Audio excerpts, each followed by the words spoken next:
జియా సాస్ ఎఫారిష్తో జియాతో వీడియో. అందరికీ నమస్కారం. ఈ వీడియోని ఓపెన్ చేసినందుకు మీకు ధన్యవాదాలు. మీరు సోషల్ మీడియాలో ఎన్నెన్నో వీడియోలు చూస్తూనే ఉంటారు, కానీ ఈ ఒక్క వీడియో కోసం ఒక 5 నిమిషాలు కేటాయించండి.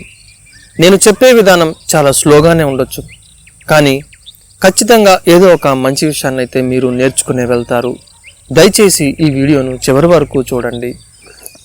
ఈరోజు మీతో ఒక మంచి విషయాన్ని షేర్ చేసుకోవాలని ఆశపడుతున్నాను.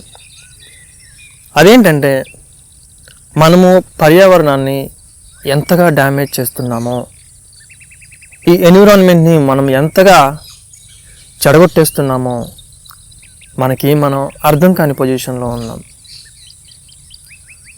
దానికంటే ముందు మీకు ఒక చిన్న ఉదాహరణ చెప్తాను, వినండి.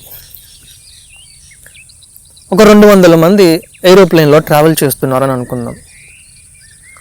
ఒక వ్యక్తి విండో సీట్ పక్కన కూర్చున్నప్పుడు తనకి ఒక నట్ అండ్ బోల్ట్ తనకి నచ్చింది.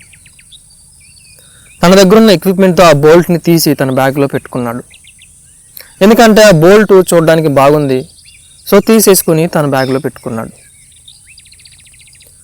సో ఇంకొక వ్యక్తికి కూడా అలానే విండో సీట్లో కూర్చున్నప్పుడు తనకు కూడా ఆ బోల్ట్ నచ్చింది, తీసుకొని తన బ్యాగ్లో పెట్టుకున్నాడు.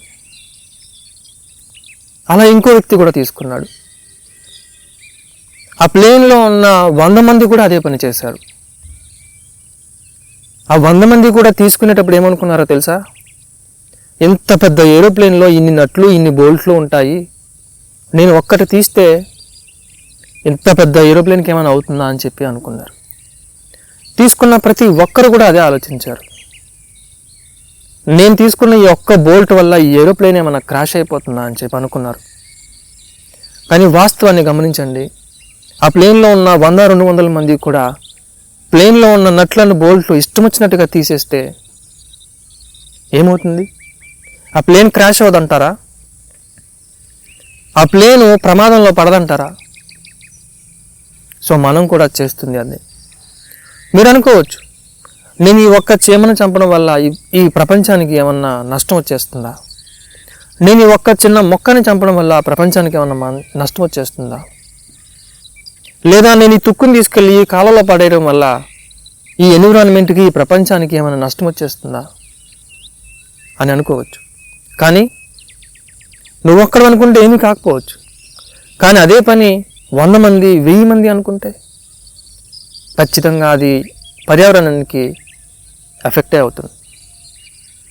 నిజంగా మనుషులు ఎంత స్వార్థపరులు అంటే, ఈ భూమి అంతా మనుషులకే సొంతమన్నట్టు మనం బిహేవ్ చేస్తున్నాం. ఈ భూమిలో ఉన్న ప్రకృతి అంతా, ఈ మొక్కలు కానీ, ఈ నీళ్లు కానీ, ఈ పక్షులు కానీ, ఈ జంతువులు కానీ, ఈ జీవరాశి అంతా మనుషులు వాడుకోవడానికి మాత్రమే ఉన్నట్టుగా అంత స్వార్థంగా మనం బిహేవ్ చేస్తున్నాం. కానీ మనం తెలుసుకోవాల్సిన విషయం ఏంటో తెలుసా? ఈ భూమి మీద ఈ ప్రకృతిలో నివసించే ఆ హక్కు మనకెంత ఉందో మిగతా జీవరాశులు కూడా అంతే ఉంది. కానీ మన స్వార్థంతో ఈ పర్యావరణం అంతటిని విపరీతంగా మనం పాడు చేసేస్తున్నాం. మనుషులు చేస్తున్న పనుల వల్ల ఇప్పటికే చాలా మొక్కలు, చాలా జంతువులు, చాలా పక్షులు అంతరించిపోయాయి. ఇంకా కొన్ని జాతులు, ఇంకా కొన్ని పక్షులు, ఇంకా కొన్ని మొక్కలు అంతరించిపోవడానికి సిద్ధంగా ఉన్నాయి. కొన్ని పులులు, కొన్ని రైనోసార్స్, కొన్ని చాలా ఇంపార్టెంట్ అయిన మొక్కలు అంతరించిపోవడానికి సిద్ధంగా ఉన్నాయి. మీకు అనిపిస్తుందా నిజంగా మనుషులు అనే వాళ్ళం మనం చాలా స్వార్థంగా ప్రవర్తిస్తున్నామని? కానీ ఒకటి గుర్తుపెట్టుకోండి, అది నువ్వు నేను అని సంబంధం లేకుండా, తేడా లేకుండా ప్రతి ఒక్కరం కూడా అందులో భాగమైపోయి ఈ ఎన్విరాన్మెంట్ని మనం పాడు చేసేస్తున్నాం. ఈరోజు నేను ఎన్విరాన్మెంట్ పాడైపోతుందని చెప్పి నేను మాట్లాడుతున్నాను, కానీ నేను కూడా ఒక మనిషినే కాబట్టి నేను కూడా ఆ పర్యావరణాన్ని చెడగొడుతున్నానని చెప్పి నాకు తెలుసు. ఓవరాల్గా మనుషులందరం కలిసి ఈ పర్యావరణాన్ని చాలా చెడగొడుతున్నాం. కానీ ఒకటి గుర్తుపెట్టుకోండి, ప్రకృతి అనేది చాలా ఓపికతో ఉంటుంది. ఎప్పుడు దాన్ని ఉగ్రరూపం చూపిస్తుందో తెలియదు, కానీ ఖచ్చితంగా చూపిస్తుంది. ఆ రోజు నిజంగా ఏ జీవరాశి కూడా తట్టుకోవడం కష్టం.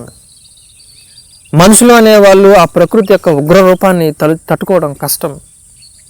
ఇప్పటికే చాలా చోట్ల ఆ ప్రకృతి ఉగ్రరూపం చూపిస్తుంది. మీరు గమనిస్తున్నారో లేదో, మన యొక్క క్లైమేట్ చేంజ్ చాలా ఫాస్ట్గా జరుగుతుంది. టెంపరేచర్స్ విపరీతంగా పెరిగిపోతున్నాయి. అదొకటే కాదు, చాలా చోట్ల నిజంగా ఈ పర్యావరణం తన ఉగ్రరూపాన్ని చూపిస్తుంది. మనం అనుకోవచ్చు, నేను ఈ చెత్తను తీసుకెళ్ళి కాలువలో పడేయటం వల్ల ఏం జరుగుతుందని అనుకోవచ్చు, కానీ అలా మనలా 100 మంది ఆలోచిస్తే ఖచ్చితంగా అది ఆ కాలువకి, ఆ నదికి ఎఫెక్టే అవుతుంది. సో ఈరోజు నువ్వు ఈ వీడియో చూస్తున్న నువ్వు తెలుసుకోవాల్సిన విషయం ఏంటంటే, ప్రతి జీవరాశిని, ప్రతి మొక్కని, ప్రకృతిలో ఉన్న ప్రతి దాన్ని మనం గౌరవించడం నేర్చుకుందాం. మనిషిగా మనకెంత హక్కు ఉందో మిగతా జీవరాశులకు కూడా అంతే హక్కు ఉంది.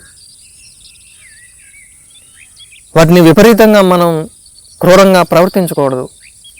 మనుషుల స్వార్థం కోసమే మనం అన్నిటినీ ఉపయోగించుకోకూడదు. మనతో పాటు మిగతా జీవరాశుల్ని, మిగతా మొక్కల్ని కూడా మనం ప్రేమిద్దాం. మనం వాటిని కూడా బ్రతకనిద్దాం.